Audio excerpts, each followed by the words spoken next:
আসসালামু আলাইকুম। বার্তা বৈঠক সংবাদ বুলেটিনে স্বাগত জানাচ্ছি আমি ইয়াসমিন আফরোজ ইভা। প্রথমেই সংবাদ শিরোনাম। 50 বছর পর প্রকাশ্যে মেজর ডালিম, শেখ মুজিবকে নিয়ে বিস্ফোরক মন্তব্য। খালেদা জিয়ার সঙ্গে বিএনপির স্থায়ী কমিটির সদস্যদের সাক্ষাৎ। গাজীপুরে বেতন বৃদ্ধির দাবিতে শ্রমিকদের 1 ঘণ্টা সড়ক অবরোধ। কোহলি রোহিতকে নিয়ে ক্ষোভ সাবেকদের, তারকা সংস্কৃতি বন্ধের দাবি। প্রেমিকাকে বিয়ে করতেই মুসলমান হয়েছিলেন প্রবীর মিত্র। এতক্ষণ শুনছিলেন শিরোনাম, এবার বিস্তারিত। 50 বছর পর প্রকাশ্যে মেজর ডালিম, শেখ মুজিবকে নিয়ে বিস্ফোরক মন্তব্য। প্রবাসী সাংবাদিক ইলিয়াস হোসেনের লাইভ টক শোতে কথা বলেছেন দীর্ঘদিন আড়ালে থাকা বীর মুক্তিযোদ্ধা মেজর শরীফুল হক ডালিম, বীর বিক্রম। তিনি শেখ মুজিবুর রহমানকে সপরিবারে খুনে জড়িত অভিযোগে অভিযুক্ত। লাইভে 50 বছরের সব প্রশ্নের উত্তর দিয়েছেন মেজর ডালিম। রোববার 5 জানুয়ারি রাতে বিশেষ লাইভে যুক্ত আছেন বীর মুক্তিযোদ্ধা মেজর ডালিম, বীর বিক্রম শিরোনামের লাইভে যুক্ত হন সাবেক এই সামরিক কর্মকর্তা। ইলিয়াসের নিজের ইউটিউব চ্যানেলে প্রচারিত টকশোটি মুহূর্তেই ভাইরাল। টকশোতে বাংলাদেশের মহান মুক্তিযুদ্ধের ইতিহাস ও 75-এর 15 আগস্টের নেপথ্যের ইতিহাস তুলে ধরেন বিদেশে নির্বাসিত আলোচিত এই সাবেক সামরিক কর্মকর্তা।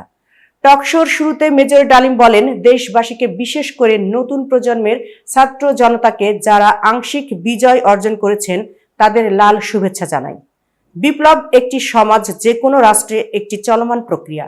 সেই অর্থে তাদের বিজয় এখনো পুরোপুরি অর্জিত হয়নি, তার জন্য আরও সময় প্রয়োজন। খালেদা জিয়ার সঙ্গে বিএনপির স্থায়ী কমিটির সদস্যদের সাক্ষাৎ। বিএনপির চেয়ারপারসন খালেদা জিয়ার বাসভবনে গিয়ে তার সঙ্গে সাক্ষাৎ করলেন দলের সর্বোচ্চ নীতি নির্ধারণী ফোরাম স্থায়ী কমিটির সদস্যরা। খালেদা জিয়া চিকিৎসার জন্য বিদেশে যাওয়ার 2 দিন আগে দলের নেতারা তার সঙ্গে সাক্ষাৎ করলেন। গতকাল রোববার রাতে খালেদা জিয়ার গুলশানের বাসভবনে এই সাক্ষাৎ হয়। সাক্ষাৎ শেষে সাংবাদিকদের সঙ্গে কথা বলেন বিএনপির মহাসচিব মির্জা ফখরুল ইসলাম আলমগীর। তিনি বলেন, চিকিৎসার জন্য আগামী মঙ্গলবার 7 জানুয়ারি রাতে লন্ডনের উদ্দেশ্যে ঢাকা ত্যাগ করবেন বিএনপির চেয়ারপারসন। আজ রাতের সাক্ষাতের বিষয়ে সাংবাদিকেরা জানতে চাইলে মির্জা ফখরুল ইসলাম আলমগীর বলেন, তিনি তার চিকিৎসার জন্য আগামী 7 তারিখ রাতে লন্ডনের উদ্দেশ্যে যাত্রা করবেন। সেই কারণে আমরা জাতীয় স্থায়ী কমিটির সকল সদস্য আজকে এসেছিলাম তাকে বিদায়ী শুভেচ্ছা জানাতে। সেই সঙ্গে আমরা তার সঙ্গে আলাপ করেছি, কথা বলেছি।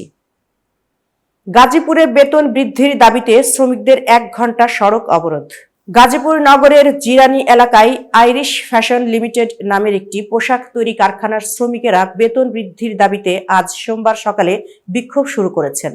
সকাল 8:30টার দিকে তারা চন্দ্রা নবীনগর সড়কে অবস্থান নেন। 1 ঘণ্টা পর তারা সড়ক থেকে সরে যান এবং কারখানায় গিয়ে বিক্ষোভ শুরু করেন। শিল্প পুলিশ ও শ্রমিকদের সঙ্গে কথা বলে জানা যায়, সরকার ঘোষিত 9% বার্ষিক বেতন বৃদ্ধিতে বলা আছে, যাদের 1 বছর পূর্ণ হয়নি তাদের বেতন বৃদ্ধি করা হবে না। কিন্তু জিরানি এলাকার আইরিশ ফ্যাশন লিমিটেড কারখানার শ্রমিকেরা গতকাল রোববার সকাল থেকে বেতন বৃদ্ধির দাবি জানিয়ে বিক্ষোভ শুরু করেন। দুপুর পর্যন্ত আন্দোলন করে শ্রমিকেরা বাড়ি ফিরে যায়। আজ সকালে শ্রমিকেরা কারখানায় হাজিরা দিয়ে আবার বিক্ষোভ শুরু করেন। কোহলি রোহিতকে নিয়ে ক্ষোভ সাবেকদের, তারকা সংস্কৃতি বন্ধের দাবি। পার্থেই প্রথম টেস্টে 1টা সেঞ্চুরি আছে, তাও পুরো সিরিজে 9 ইনিংস মিলিয়ে রান মাত্র 191। এই হচ্ছে অস্ট্রেলিয়ার বিপক্ষে বর্ডার গাভাস্কার ট্রফিতে বিরাট কোহলির ব্যাটিং পারফরম্যান্স। ওদিকে পারিবারিক ব্যস্ততার কারণে সিরিজের প্রথম টেস্টের আগে দলের সঙ্গেই যোগ দেননি অধিনায়ক রোহিত শর্মা। দলে তারকা সংস্কৃতি, স্টার কালচার আছে বলেই পারফরম্যান্স এবং পারিবারিক কারণে ছাড় পেয়ে থাকেন ভারতের ক্রিকেটাররা, এমনটাই মনে করছেন দেশটির সাবেক ক্রিকেটাররা। ভারতের স্বার্থে তারকা সংস্কৃতি বন্ধ করা দরকার বলে বিসিসিআইকে পরামর্শও দিয়েছেন সুনীল গাভাস্কার, ইরফান পাঠানের মতো সাবেকেরা। গতকাল শেষ হওয়া বর্ডার গাভাস্কার ট্রফিতে 3-1 ব্যবধানে হেরেছে ভারত। হিন্দুস্তান টাইমসের খবরে বলা হয়, গাভাস্কারের মতে সামনের কয়েকদিন ভারতীয় ক্রিকেট বোর্ড বিসিসিআইয়ের জন্য খুব গুরুত্বপূর্ণ। সামনের ৮-১০ দিন ভারতের ক্রিকেট কোন অবস্থায় আছে সেটা দেখার সময়।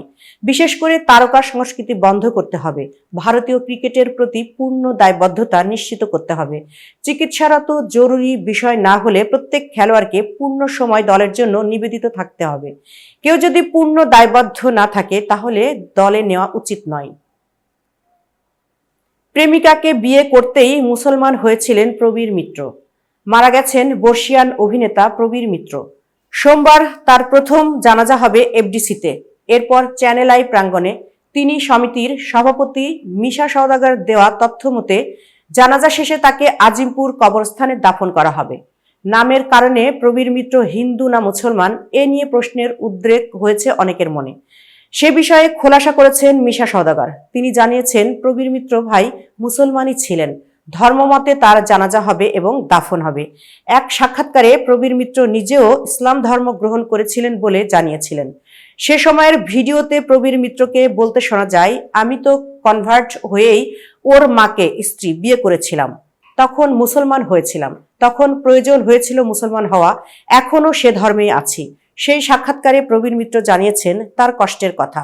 বলেছেন, অভিনয় করতে না পারলে আমার খুব কষ্ট হয়, আমি অভিনয় করতে পারছি না, এটাই আমার বড় কষ্ট। অভিনয়টা আমাকে খুব টানে, অপেক্ষায় আছি সুস্থ হয়ে আবার অভিনয়ে ফেরার। এতক্ষণ বার্তা বৈঠকের সাথে থাকার জন্য ধন্যবাদ। নতুন নতুন তথ্য ও সংবাদ পেতে বার্তা বৈঠকের ইউটিউব চ্যানেল ও ফেসবুক পেজের সাথেই থাকুন।